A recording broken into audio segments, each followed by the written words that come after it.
शिवसेना 16 जागा लढवणार, मुंबईमध्ये 3 जागा लढणार। एका वृत्तपत्राला दिलेल्या मुलाखतीमध्ये मुख्यमंत्री शिंदे यांची माहिती आहे।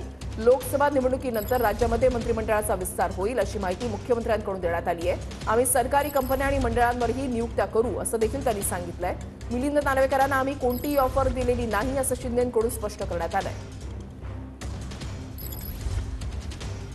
तर मिलिंद नार्वेकरांना आम्ही कोणतीही ऑफर दिली नाही असं मुख्यमंत्री एकनाथ शिंदे यांच्याकडून स्पष्ट करण्यात आलेलं आहे। तर महायुतीमध्ये शिवसेना 16 जागा लढवणार अशी माहिती देखील त्यांच्याकडून देण्यात आली आहे। तर मुंबईमध्ये 3 जागा ज्या आहेत त्या शिंदे गटाकडून लढवल्या जातील अशी माहिती मिळते। गिरीश गायकवाड आमचे प्रतिनिधी आमच्या सोबत आहेत, अधिक माहिती जाणून घेणार आहोत। गिरीश,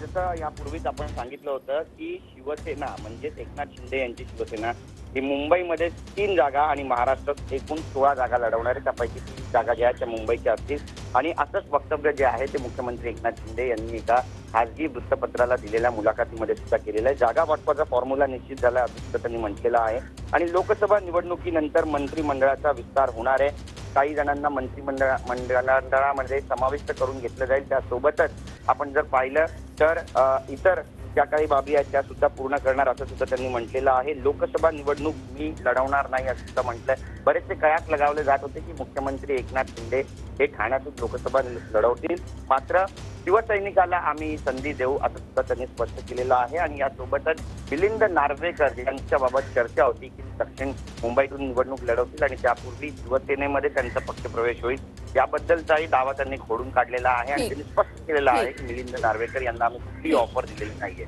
नक्कीच धन्यवाद गिरीश दिलेल्या सविस्तर माहितीसाठी।